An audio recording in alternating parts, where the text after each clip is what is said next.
Eu quero convidá-lo a abrir lá em Isaías, no capítulo 6, do verso 1 ao verso 8. Isaías 6, do verso 1 ao verso 8. Não sei se a mídia vai ajudar, mas se não ajudar, você compartilha a Bíblia aí com quem está do seu lado, ok? Isaías, capítulo 6, do verso 1 ao verso 8. E aí nós vamos ler a boa palavra do Senhor. Diz-nos assim: no ano da morte do rei Uzias, eu vi o Senhor assentado sobre um alto e sublime trono, e as abas de suas vestes enchiam o templo. Serafins estavam por cima dele. Cada um tinha 6 asas, com 2 cobriam o rosto, com 2 cobriam seus pés e com 2 voavam. E clamavam uns para os outros, dizendo: Santo, Santo, Santo é o Senhor dos exércitos. Toda a terra está cheia da sua glória. As bases do limiar se moveram à voz do que clamava, e a casa se encheu de fumaça. Então disse eu: ai de mim, estou perdido, porque sou homem de lábios impuros, habito no meio de um povo de impuros lábios, e os meus olhos viram o Rei, o Senhor dos exércitos. Então um dos serafins voou para mim, trazendo na mão uma brasa viva, que tirara do altar com uma tenaz. Com a brasa tocou a minha boca e disse: eis que ele tocou os teus lábios, e a tua iniquidade foi tirada, e perdoado o teu pecado. Depois disto, ouvi a voz do Senhor que dizia: a quem enviarei? E quem há de ir por nós? Disse eu: eis-me aqui, envia-me a mim. Amém, irmãos? Vamos orar? Senhor, obrigado, porque nós lemos a tua santa e bendita palavra. E nós te pedimos em nome de Jesus, que de maneira nenhuma, de forma alguma, ela volte vazia nessa noite, mas que ela penetre nos nossos corações, na nossa mente, para uma mudança de vida, para uma nova atitude, para uma nova realidade diante do Senhor. Obrigado, Pai. É a minha oração, em nome e pelo amor de Jesus. Amém e amém. Muito bem, meus amados irmãos, o texto é esse, e se tivéssemos que dar um tema para essa palavra, essa meditação, o tema seria: na hora da crise, para onde devo olhar? Na hora da crise, onde eu devo fixar os meus olhos? Para onde eu devo olhar no momento de crise? O texto é um texto muito rico, e ele começa com uma afirmação: no ano em que morreu o rei Uzias, eu vi o Senhor assentado num alto e sublime. Eu vi o Senhor assentado sobre um alto e sublime trono, e as abas de suas vestes enchiam o templo. Note bem essa informação: no ano da morte do rei Uzias, eu vi o Senhor. E nós queremos introduzir essa palavra, e essa palavra é muito interessante, porque quando Isaías, que é provavelmente o autor desse texto, ele vai relatar da sua experiência pessoal com Deus, num momento muito crítico da história do povo judeu, da história do povo de Israel. Porque ele vai dizer sobre o ano em que morreu o rei Uzias. E aí eu preciso lembrar algumas coisas interessantes para nós tentarmos entender o que está acontecendo aqui.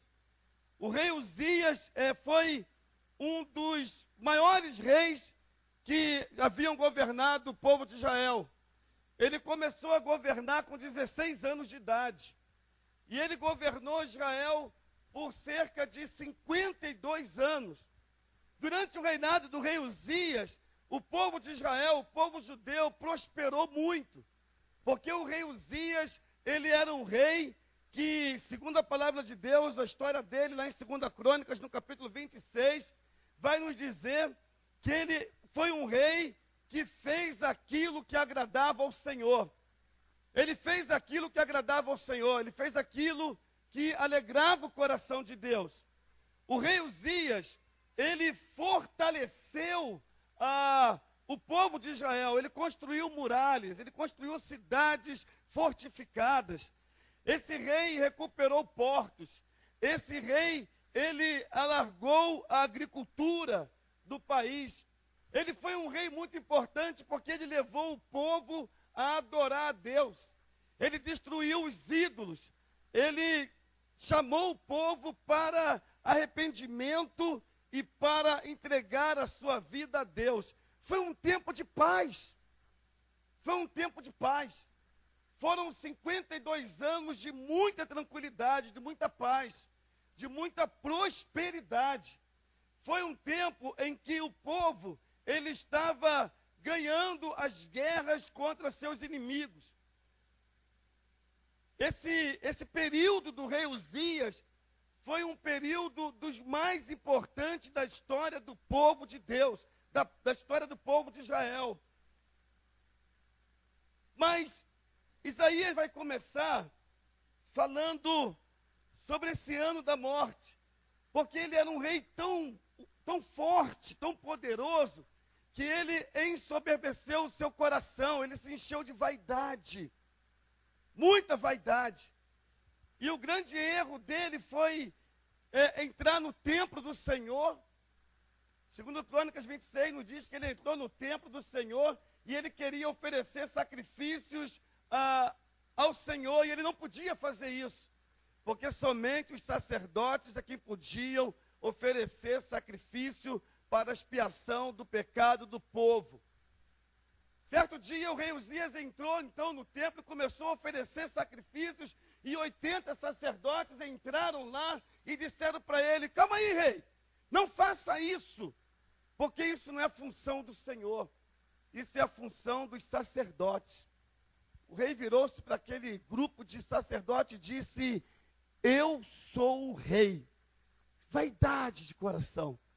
Ficou vaidoso, ficou soberbo e achou que podia fazer aquilo que era de praxe dos sacerdotes. Por causa disso, Deus deu-lhe uma lepra. Ele foi acometido de uma lepra e ele foi isolado da cidade, foi morar retirado de todos, porque a lepra era uma doença terrível naquela época, sem tratamento, doença de morte, e o rei Uzias morreu. De fato, ele morreu. O pano de fundo dessa entrada de Isaías no templo é por conta da morte desse rei que fez tão bem, mas que se afastou de Deus na reta final do seu reinado. O que a gente precisa entender nesse texto é que Isaías vai nos apresentar 4 coisas ou 4 atitudes que eu e você devemos fazer na hora da crise. Ou seja, Isaías nesse texto, ele nos revela 4 atitudes para onde nós devemos olhar na época da crise. Porque parece que a vida é assim. Tem hora que está tudo sob controle, mas tem hora que a crise chega.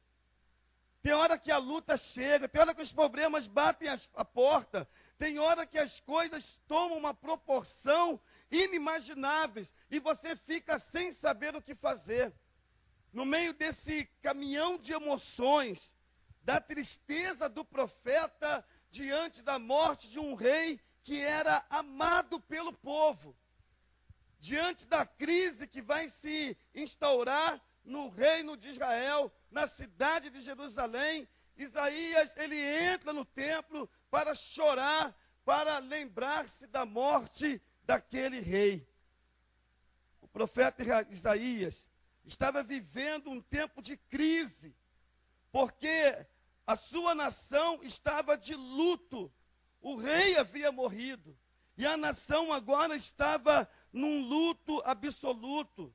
O rei Uzias estava morto. Os ventos contrários da crise sopravam com fúria, trazendo em suas asas instabilidade política, econômica, moral e espiritual. Meus amados irmãos, foi um tempo difícil, porque logo após a morte do rei, a cidade o povo começou a viver um dos seus piores momentos de imoralidade, de instabilidade. Nesse momento, Isaías teve a mais importante experiência da sua vida. Nesse momento, Isaías teve a mais importante experiência da sua vida diante de um quadro desolador, diante de um quadro de afastamento de Deus, diante de um quadro terrível, diante de um quadro de grande corrupção, de morte, diante de um quadro de pecado. Diante de um quadro de pecado. Aí Isaías entra no templo, ele entra no santuário, e aqui a gente aprende a primeira coisa que devemos fazer na hora da crise, na hora que ela bate a nossa porta. Nós aprendemos com Isaías que na hora da crise nós precisamos olhar para cima, precisamos olhar para o alto. Na hora da crise, Isaías entrou no templo e viu Deus assentado no trono. A visão do profeta naquele momento, ele entra, ele olha para o alto e ele vê Deus assentado no trono. Ou seja, Deus está no controle de todas as coisas em todo o tempo. Inclusive na hora da crise. A visão do profeta foi de um Deus santo e poderoso, de um Deus que estava presente na hora da crise. Eu aprendo com Isaías, nessa experiência fantástica, que na hora da crise eu preciso olhar para o alto, porque o meu socorro vem do alto, vem do Senhor. O meu socorro vem do Senhor. A minha alegria vem do Senhor. O meu escape vem do Senhor. A visão do profeta de um Deus assentado no trono era a visão da percepção de um Deus que estava no controle de todas as coisas. O rei de Judá estava morto, mas o rei dos reis estava no trono. Ele é soberano, ele é Deus, ele é santo e ele está no controle de todas as coisas. Posso ouvir um amém? Deus está no controle. Na crise, precisamos olhar para cima, precisamos olhar para Deus, precisamos fazer como o salmista, olhar para os montes, de onde me virá o socorro? E o salmista diz, o meu socorro vem do Senhor, que fez os céus e a terra. Sabe, irmãos, a gente aprende com Isaías, que o primeiro lugar que nós devemos olhar, num tempo de crise, num tempo de dificuldade, é olhar para cima e buscarmos o socorro que vem do alto. Quantas crises têm nos assolado? Quantas dificuldades e quantas lutas têm tomado conta de nós, do nosso país, da nossa família? E a gente aprende com esse profeta que entra no templo para chorar, para lamentar a morte do rei soberano de Judá. Mas ele encontra com o rei dos reis, com aquele que está no controle de todas as coisas. Em tempos de crise, não desanime, não se desespere, mas olhe para o alto, clame pelo nome do Senhor, porque Ele vem para socorrer-nos nas horas e nos momentos de crise. A segunda atitude, ou o segundo lugar, é que nós precisamos, na hora da crise, olhar ao nosso redor. Veja o que acontece com Isaías. Ele olha ao redor da sua nação, ele olha ao redor do seu povo. Isaías viu uma nação rendida ao pecado. Uma nação rendida ao pecado, à violência, à embriaguez. Uma nação que havia tomado um pecado que havia tomado conta do seu povo. As cidades estavam sendo construídas com sangue, os vícios degradantes corroíam as pessoas, os valores morais do povo, que vergonhosamente se entregava à imoralidade e a toda linguagem obsessiva, e a toda linguagem errada. A realidade nossa não é diferente. Quando nós olhamos ao nosso redor hoje, século 21, nós encontramos à nossa volta uma realidade não muito diferente. Os tempos mudam, mas o homem não muda. A realidade à nossa volta não é diferente. Imoralidade, prostituições, vícios diversos, vícios de pornografia, adultério, distanciamento de pai com filho, filho para com pai, pessoas que não temem mais a Deus, pessoas que não levam Deus a sério, pessoas que abraçam o pecado como estilo de vida. A modernidade não aperfeiçoou o homem, moralmente falando. A modernidade distanciou esse homem ainda mais do seu Criador. Isaías olha ao seu redor. Assim como nós podemos olhar ao nosso redor hoje, o que nós vemos hoje? O que nós vemos quando olhamos para a nossa realidade como brasileiros, como cidadãos, um mundo pecaminoso, as pessoas perdendo o amor e o temor a Deus, não se respeita mais ninguém, inversão dos valores, o que é certo passou a ser errado, e o que era errado passou a ser certo. Um tempo em que ninguém deve obediência a ninguém, um tempo em que se vive naquilo que se dá na cabeça, e cada um quer viver a sua vida fazendo aquilo que quer fazer. Um tempo em que ninguém quer ser submisso a ninguém. Era essa a realidade que Isaías viu. Ele olhou ao redor e ele viu uma nação perdida. Ele viu uma nação sem direção. Ele viu uma nação distante do seu Deus. Distante do seu Deus. Quando nós olhamos hoje a nossa nação, a nossa história, nós não vemos outra coisa senão uma nação cada vez mais distante de Deus. Uma nação lançada à corrupção. A corrupção que assola esse país. A violência que assola esse país. O individualismo que cada vez mais nos afasta uns dos outros. Quando olhamos a nossa nação, não vemos um quadro diferente daquele que Isaías viu na sua nação.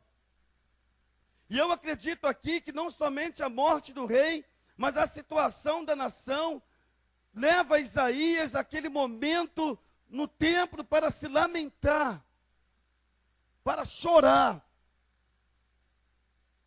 E hoje, irmãos, quantas coisas nós temos para lamentar e para chorar também. Essa degradação moral que nós estamos vivendo. Eu nunca pensei que eu pudesse ver na minha vida notícias como pai mata filho, filho mata pai. Eu nunca pensei que pudesse ver pessoas que querem ter 2, 3 esposas, querem ter 2, 3 famílias. Pessoas que não conseguem se desvencilhar do vício da internet e da pornografia. E paz, meus irmãos, isso também está arraizado nos arraiais evangélicos. Nos arraiais evangélicos. Quantas pessoas durante a noite e a madrugada se saciando nesse vício destrutivo da família, da moral, da espiritualidade. Quantas pessoas se lançando ao pecado de uma forma desenfreada. Parece que nós perdemos a noção de quem nós somos, para que nós fomos chamados. Parece que estamos vivendo uma vida ladeira abaixo, sem direção nenhuma. No seminário para casais aqui na igreja, na terça-feira, uma bênção, uma bênção, uma bênção, uma bênção. Mas na última terça-feira o tema foi frieza no casamento. Frieza no casamento. Quantos casais experimentando uma frieza tremenda no seu casamento e o casamento está indo por água abaixo? Porque é distante de Deus, distante do cônjuge também. Distante de Deus, distante da família. Distante de Deus, caminhando na direção do pecado. Quantos casamentos frios hoje, sem alegria, sem amor. E eu bebi na palavra do preletor na terça-feira, quando ele usou um termo lá de 1 Coríntios, capítulo 11, quando ele disse, nas palavras de Paulo, o amor nunca acaba, jamais acaba. E aquilo tocou fundo o nosso coração. Esse amor não acaba, mas ele esfria, ele traz distanciamento se ele não for cuidado. Quantos casais hoje vivendo de aparência, mas experimentando uma frieza sem igual no seu relacionamento conjugal. Sabe, foi esse cenário desolador que Isaías percebe ao seu redor. E aí eu quero aprender nessa noite que nós precisamos olhar para cima, mas precisamos olhar ao nosso redor para saber o que está acontecendo, para tentar entender esse mundo, para tentar entender esse momento. Mas aí eu aprendo uma terceira atitude com Isaías, porque ele olha para cima, ele olha ao redor, mas na crise ele também nos ensina que nós precisamos olhar para dentro de nós mesmos. Para dentro de nós mesmos. E aí eu volto ao versículo de número 5, quando ele diz assim, então disse eu, ai de mim, estou perdido, porque sou um homem de lábios impuros, e habito no meio de um povo de impuros lábios, e os meus olhos viram o Rei, o Senhor dos exércitos. Quando Isaías olha para dentro dele mesmo, quando ele olha para dentro de si mesmo, ele chega à conclusão de que a vida dele não está diferente dos que estão lá fora. Quando ele olha para dentro do seu coração, ele não vê apenas o pecado ou os pecados dos outros, mas ele também vê os seus próprios pecados. Quando ele olha para dentro de si mesmo, ele vai dar um grito, ai de mim que sou pecador, ai de mim que sou um homem de lábios impuros, eu habito no meio desse povo, mas eu sou igual a esse povo. Eu sou igual a esse povo. Irmãos, olha só, presta atenção no que está acontecendo aqui.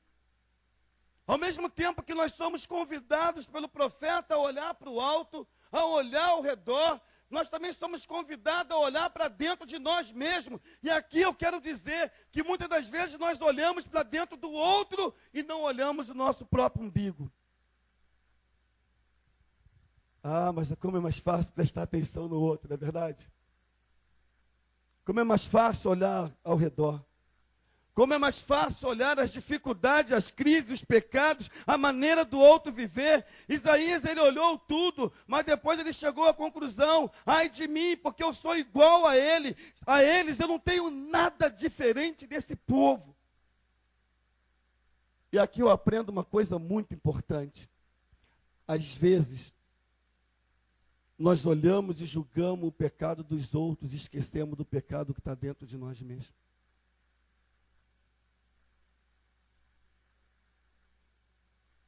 Nós não olhamos a nossa vida, os nossos pecados. É como Jesus disse aos seus discípulos, é mais fácil ver o argueiro no olho do outro do que a trave que está nos nossos olhos. Essa é a experiência de Isaías. Ele olha para dentro dele mesmo. Parece-me que aqui ele para de dizer que está todo mundo errado, ele diz, eu estou errado. Eu estou errado, eu sou um homem pecador. Eu sou um homem de lábios tão pesados, tão impuro, como qualquer um deles. Isaías via apenas o pecado da nação. Ele estava alarmado com a gravidade dos pecados, graves pecados da nação. Mas ele para um momento e olha para dentro do seu coração. e ele vê que era um homem pecador. Eu lembro aqui um pouco da história do filho pródigo. Lucas capítulo 15, versos 11 a 31. Ele estava ali, naquele momento crucial da sua história, ele estava ali, tentando apacentar porcos, tentando comer as bolotas e a comida dos porcos, porque ele havia saído da casa do pai, porque ele havia pego a sua herança, porque ele havia gasto tudo com mulheres, com prazeres, com coisas erradas. Mas naquele momento em que ele está ali, no meio dos porcos, tentando se alimentar, ninguém lhe dava nada, mas há uma palavra lá que Lucas nos diz, que naquele momento ele caiu em si, ele olhou para dentro dele mesmo, ele olhou para o seu coração, ele reconheceu os seus erros, ele vai dizer, eu pequei contra meu pai. Eu pequei contra meu pai. E naquele momento ele toma uma decisão de se levantar e de voltar para a casa do pai. Ah, meus amados irmãos, nós precisamos parar um pouco e olhar para dentro de nós mesmos. E começarmos a entender a motivação da nossa vida. E começarmos a entender o nosso estado. E começarmos a entender quem nós somos de fato, como nós estamos. Sabe, nós precisamos parar um pouco de criticar tanto essa nação. Nós precisamos parar um pouco de ver tantos erros dos políticos. Nós precisamos parar um pouco de olhar tanto para os erros dos pastores, dos dirigentes, do nosso irmão. E nós precisamos começar a olhar para dentro de nós mesmos. E começar a perguntar como está a minha vida com Deus. Como eu estou, como está a minha vida com Deus. Nós precisamos contemplar a santidade de Deus. Isaías, ele contempla um Deus soberano, um Deus santo, e diante de um Deus soberano, de um Deus santo, ele viu o seu pecado, ele solta aquele grito, ai de mim, porque ele está diante de Deus, e em Deus a santidade, em Deus a pureza, e nós não podemos permanecer pecadores diante de um Deus santo. Não podemos permanecer pecadores diante de um Deus que não habita com o pecado, que não freta com o pecado. Me parece aqui que Isaías, ao olhar a presença de Deus, ao sentir a presença de Deus, ele é confrontado no seu pecado. Ele é confrontado na sua vida. E tão logo ele reconheceu o seu pecado, ele recebeu também o perdão de Deus. Amém, irmãos? Então, somente depois de reconhecer o seu estado pecador, ele também recebe o perdão de Deus. A confissão colocou na estrada da restauração. A confissão o colocou no caminho da restauração. Você não precisa continuar vivendo longe de Deus. Você precisa confessar os seus pecados ao Senhor. E experimentar dele o caminho e a volta para a restauração de sua vida. Lá na frente, Isaías vai falar, no capítulo 55, ele vai trazer uma palavra, depois de ter experimentado tudo isso, e agora está vivendo uma nova fase na sua vida, ele vai dizer assim, buscai ao Senhor enquanto se pode achar, invocai enquanto está perto. Ele disse, deixe o perverso o seu caminho, o iníquo os seus pensamentos, converta-se ao Senhor, que se compadecerá dele, e volte-se para o nosso Deus, porque é rico em perdoar. Ele é rico em perdoar. Preste atenção nessa palavra. Deixe o perverso o seu caminho. Deixe o pecador o seu caminho. O iníquo os seus pensamentos. Converta-se ao Senhor, que se compadecerá dele. E volte-se para o nosso Deus, porque Ele é rico em perdoar. É a especialidade desse Deus. Ele é especialista em perdoar, aleluia. Ele é especialista em dar uma segunda oportunidade. Ele é especialista em fazer tudo de novo. Ele é especialista em restaurar. Ele é especialista em perdoar. Mas você precisa tomar uma atitude. Lá no João, 1 João 1,9, ele vai dizer, se confessarmos os nossos pecados, Ele é fiel e digno para nos perdoar os pecados e nos purificar de toda a injustiça. Se confessarmos os nossos pecados. Ai de mim que sou pecador. Nós precisaríamos nessa noite falar como Isaías, ai de mim que sou pecador. Quando eu olho para dentro de mim mesmo, eu digo, ai de mim que sou pecador. Ai de mim que não sou merecedor dessa graça. Ai de mim, estou perdido. Mas o Senhor me alcançou com a sua graça inaudita. Amém? Sabe, Ele pega um homem pecador. Ele pega um homem adúltero. Ele pega um homem frio no seu casamento. Ele pega um homem distante de Deus. Um homem que talvez esteja esperando a morte, porque lá em Romanos nos diz que o salário do pecado é a morte. Mas o dom gratuito de Deus é a vida eterna.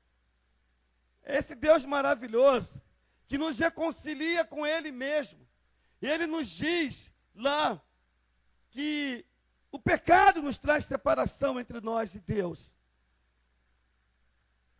Romanos 8 vai nos dizer, porque todos pecaram e destituídos ou separados ficaram da glória de Deus. Isaías estava separado, mas ele olhou para dentro dele mesmo. E ele experimentou a graça da restauração. E por último, na hora da crise, nós precisamos olhar para frente. Nós precisamos olhar para frente. Depois que Isaías foi purificado por Deus, ele ouviu a sua voz, recebeu o seu chamado. O texto vai dizer, depois disso o quê? Depois de eu confessar, depois de eu me arrepender, depois de eu ser restaurado, depois disso eu ouvi a voz do Senhor que dizia, a quem enviarei? Quem há de ir por nós? Então disse eu, eis-me aqui, envia-me a mim, aleluia. Depois de restaurado, nós podemos experimentar a bênção da direção de Deus na nossa vida. O mesmo Deus Santo que estava no trono é o Deus que purifica do pecado. O mesmo Deus da restauração também é o autor da comissão de Isaías. O maior profeta evangélico do Antigo Testamento. Não viu resultados otimistas do seu trabalho, mas experimentou de Deus a restauração dos seus pecados.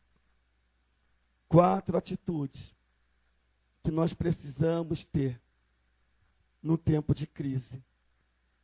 E talvez, irmãos, essa crise não está lá fora, essa crise está dentro do nosso coração. Talvez essa crise está dentro de você.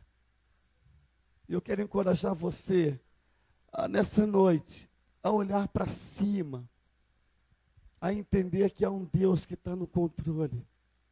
Nada fugiu e nada fugirá ao controle de Deus. Sabe por quê? Porque a Bíblia diz que todas as coisas foram criadas por Ele. Ele é o Criador e o sustentador de todas as coisas. Todas as coisas. Ele criou todas as coisas. Ele criou a mim e a você. Ele tem o manual da minha vida, Ele tem o manual da tua vida. Ele está no controle da minha vida e da tua vida. Talvez você já chegou a um tempo de dizer, eu não sei mais o que fazer, eu estou com muita dificuldade. Mas eu quero dizer nessa noite que Deus está no controle da tua vida. Você crê nisso? Quantos creem nisso? Diga amém.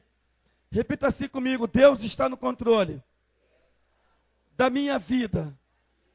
Porque Ele é um Deus santo, poderoso e presente na minha vida.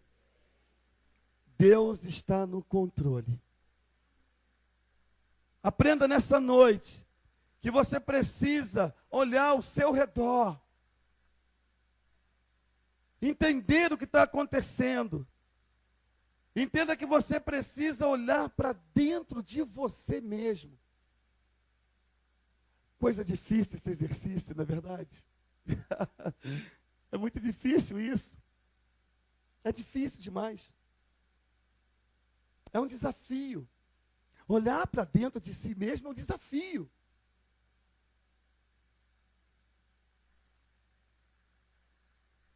Porque nós acostumamos a achar que nós não temos defeito, não temos pecado. É um desafio muito grande. Pararmos de olhar para o erro dos outros e começarmos a olhar para nós mesmos. Foi isso que Isaías fez. E quando ele olha para dentro dele mesmo, ele diz, ai de mim, poxa, eu estou perdido mesmo. Porque eu sou um homem pecador. Porque eu habito no meio de gente pecadora. Porque os meus lábios, a confissão aí, ele confessa os seus pecados, porque os meus lábios são lábios impuros.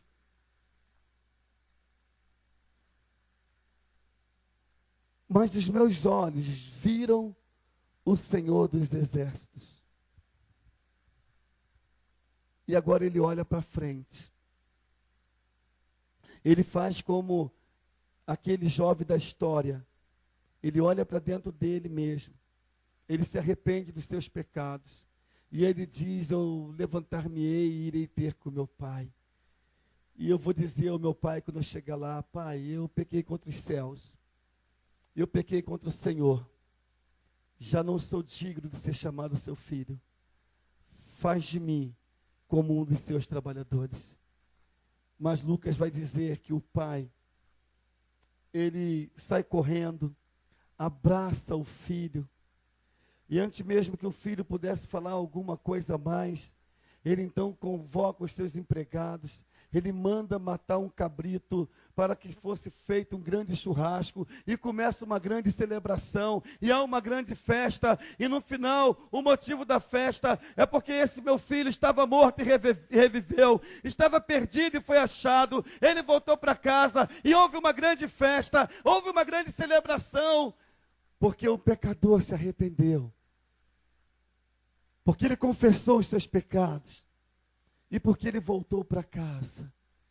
Ah, meu amigo, nessa noite eu quero dizer para você, em nome de Jesus, eu não sei qual é a sua crise.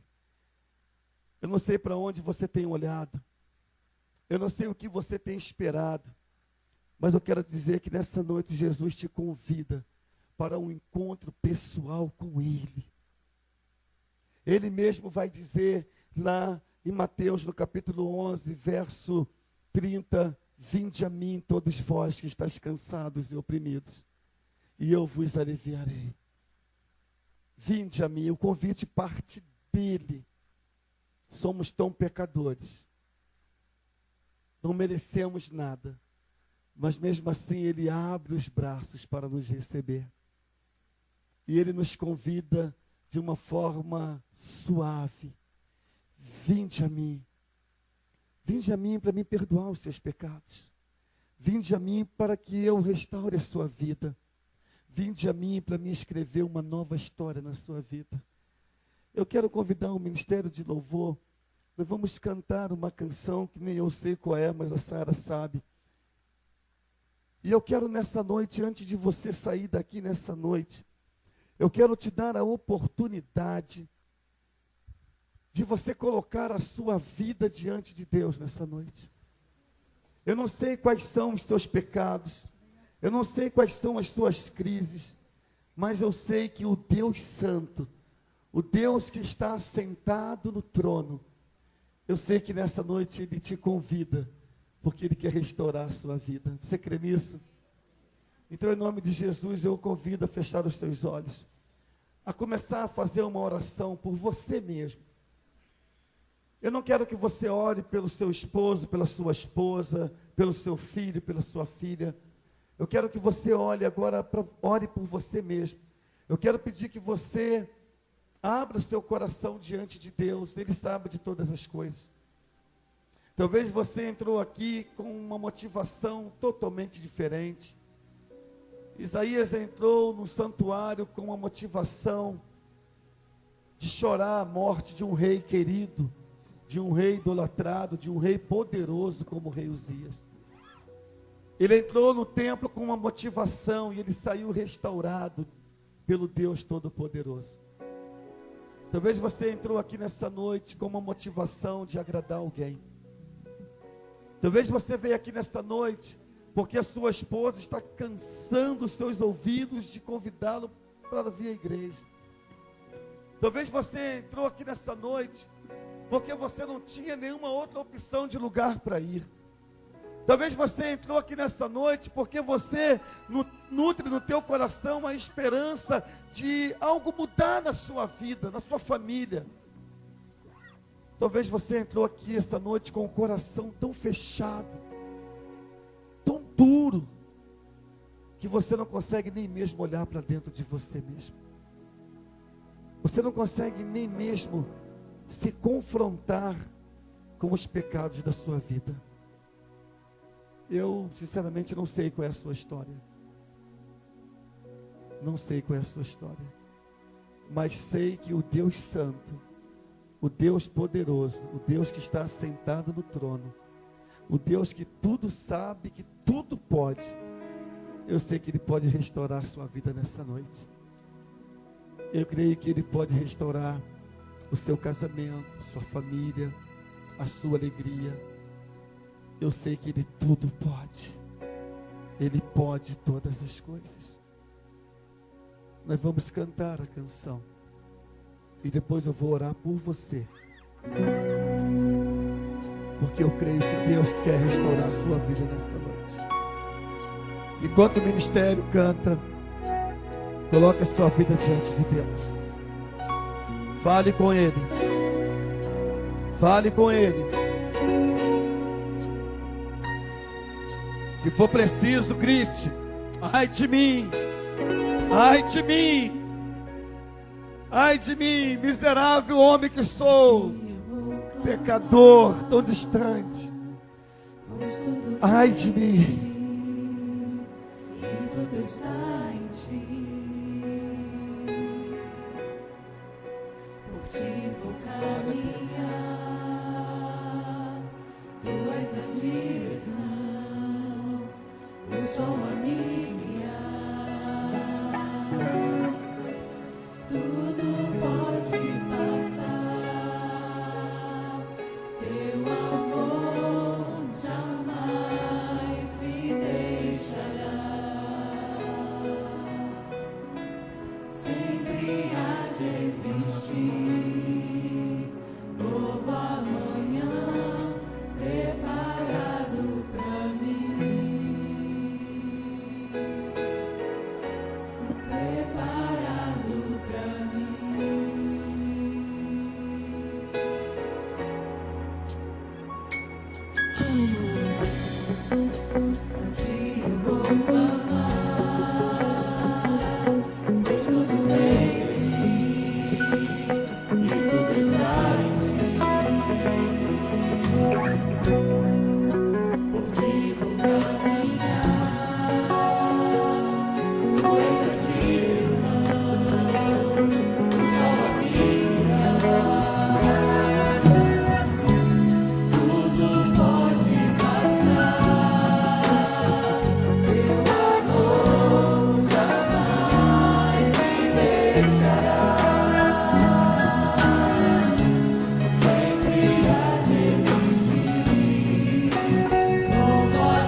convidar você que entendeu a palavra dessa noite, eu quero convidá-la a ficar em pé. Eu quero orar a Deus por você. Se você recebeu essa palavra nessa noite, e se isso tem a ver com a tua vida, eu quero convidá-la a ficar em pé em nome de Jesus, porque eu quero colocar a sua vida nas mãos do Senhor. Sabe, Deus quer fazer uma obra maravilhosa na sua vida nessa noite, meu irmão. Meu amigo visitante, você deseja essa restauração? Você deseja experimentar isso de Deus? Glória a Deus, aleluia. Isso é com você que é membro da igreja, é com você que é batizado, é com você que um dia já serviu ao Senhor na casa dele, mas você está distante do Senhor, você está vivendo uma vida de pecado, você está vivendo uma vida indiferente com Deus, você está distante do Senhor. É nessa noite que você precisa ouvir do Senhor: purificados estão os teus pecados, a sua vida está restaurada em nome de Jesus. Quero convidá-la a ficar em pé em nome de Jesus. Na galeria também, jovens e adolescentes, é hora de restauração, é hora de entregar a vida ao Senhor. Ele sabe tudo sobre você, eu não sei nada, eu não vou perguntar nada. Deus conhece o teu coração, Deus conhece a tua motivação, Deus conhece tudo sobre você.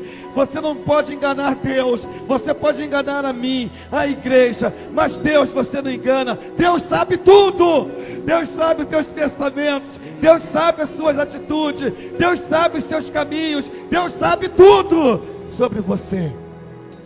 Talvez nessa noite você insista em achar que não há nada de errado, mas Deus sabe que está errado.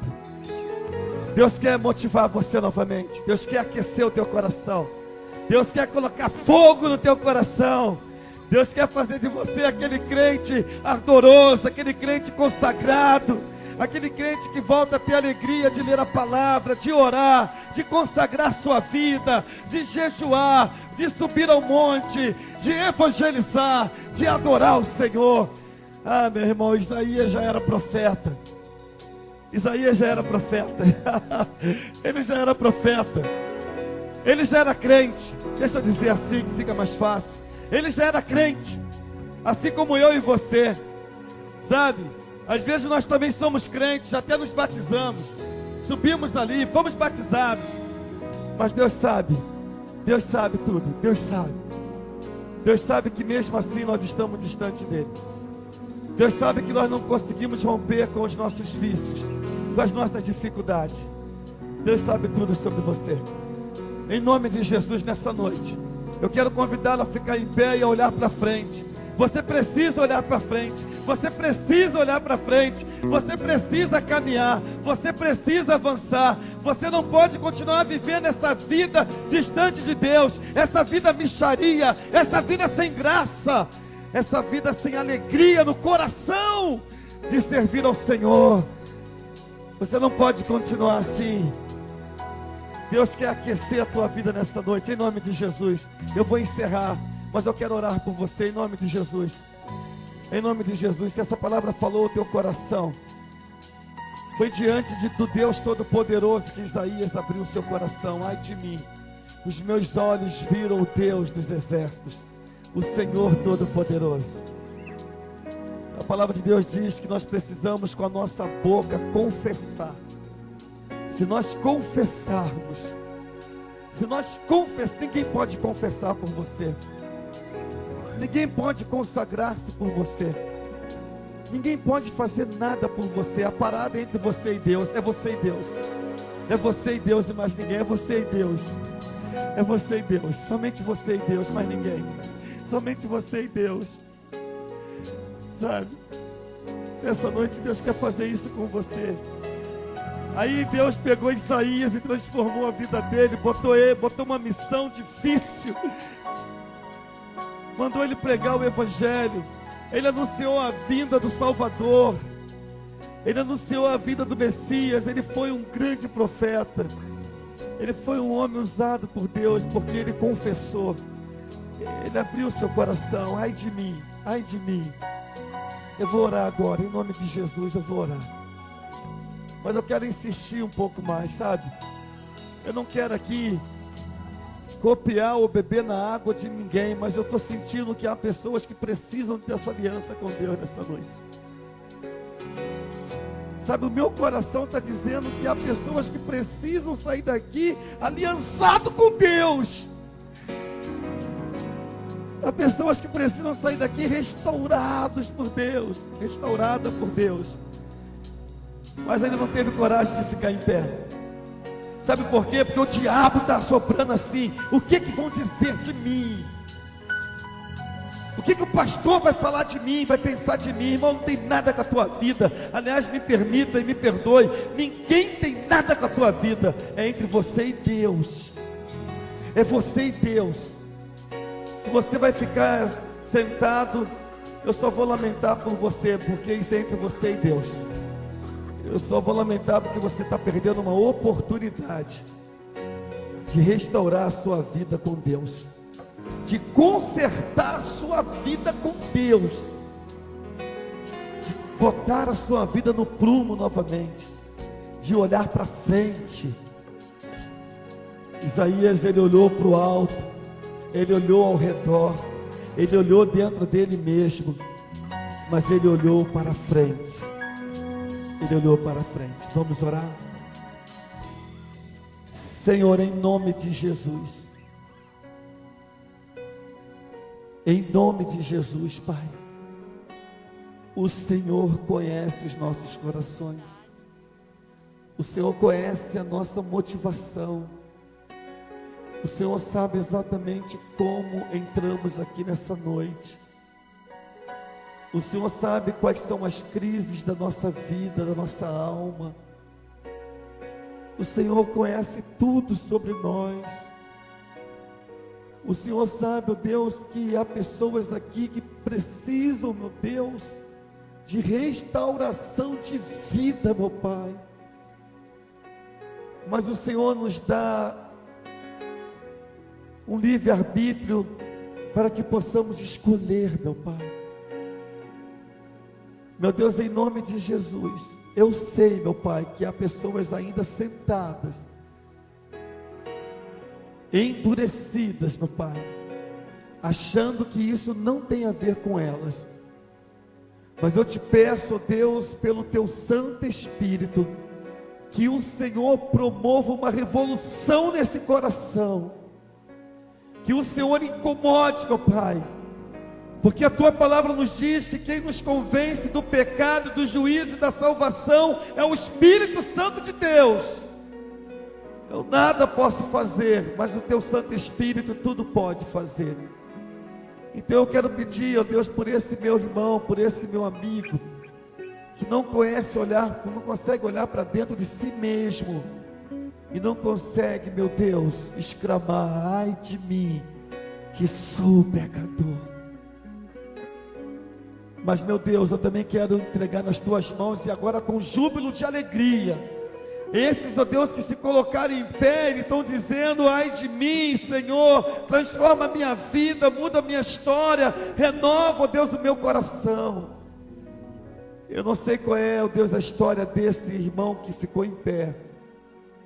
Eu não sei, ó Deus, se ele está em pé porque está aceitando a Jesus como Senhor e Salvador da sua vida, Pai, como Senhor da sua vida. Mas o Senhor sabe. E eu quero pedir em nome de Jesus, que assim como o Senhor restaurou a vida de Isaías, aquele grande profeta, que o Senhor restaure as nossas vidas nessa noite, Pai.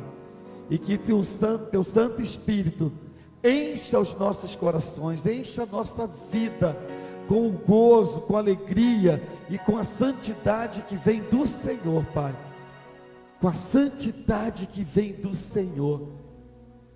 Meu Pai, o Senhor é santo, e nós bendizemos o teu nome na beleza da tua santidade, Pai. Consagra as nossas vidas, muda a nossa história. Assim eu oro, em nome e pelo amor de Jesus. Amém e amém.